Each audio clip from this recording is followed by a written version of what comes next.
Yo, what's poppin'? Welcome back to the channel, ladies and gentlemen.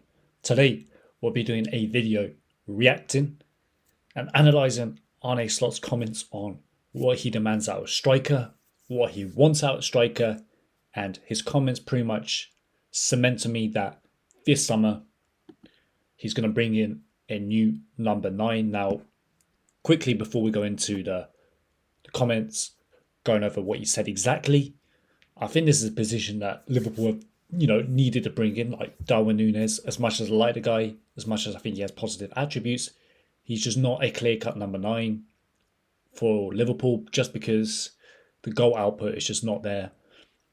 And it's pretty much confirmed that he is going to be leaving the club in the summer.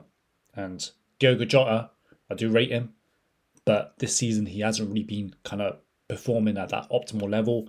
I'm not quite sure he's what Arne Slot wants in a striker. So yeah, without further ado, let's get right into his comments.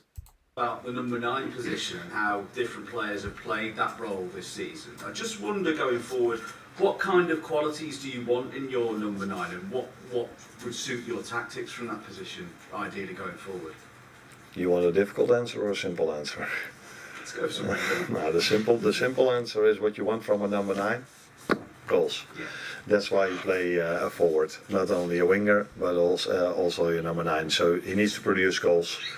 And apart from that, I think in modern day football, a number 9, like a right winger, like a midfielder, like a defender, they need to work hard and be part of an intense pressing team. If you look at the teams that are now playing in the semi-final of the Champions League, they are all 11 players that work their ass off. Is that yeah, that's still okay. Yeah, apologies for the language. So that is also what I'm expecting from our number 9, that he's part of an intense pressing team. But in the end, it's helpful if the number 9 of Liverpool or at any team in the world scores goals. That was the short answer. I'll fire back.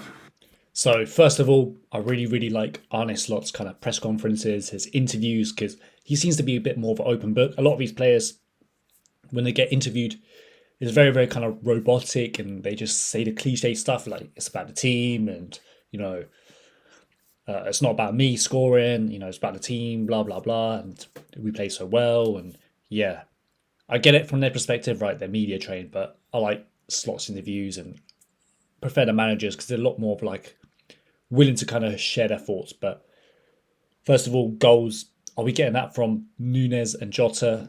Not really, nah. I mean, this season, Nunez came in, scored like some important goals, like against Brentford. But overall, the goal output's been dreadful. He's not really even started, and for like a £85 million striker, right? It's kind of unacceptable. Now, for this season, how I see it is, matches played, played 42 matches, 7 goals, 5 assists. That's just not a good enough output, right?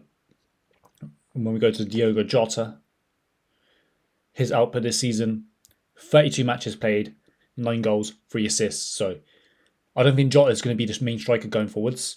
I think he does have good attributes, good technical abilities. I think he can finish really well on his day.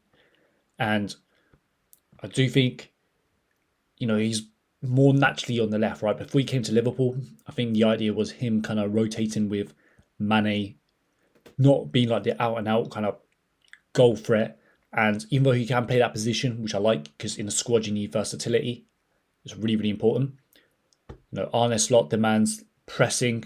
He wants his striker to lead the line, get goals, put the pressure on the defenders, centre-backs.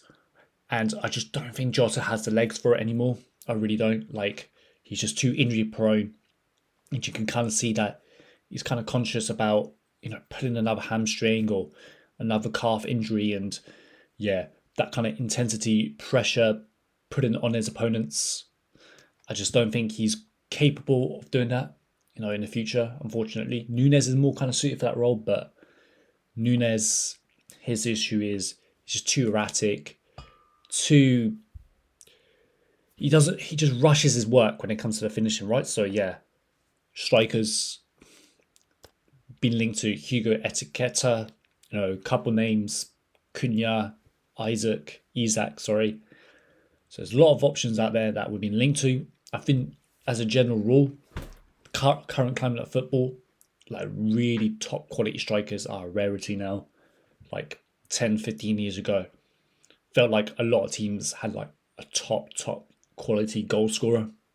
But now, I think how the game's been played, it's more like the wingers getting goals, and there's been less of a need of like an out and out striker. You got 4-4-2 formations. Well, that used to be a thing in the past, right? So the teams used to have two strikers. Now it's like one striker. Team could even play like a false nine. So yeah. Anyways, let me know what you guys think down below. What do you think about Arne Slot's comments? I'll catch you in the next one.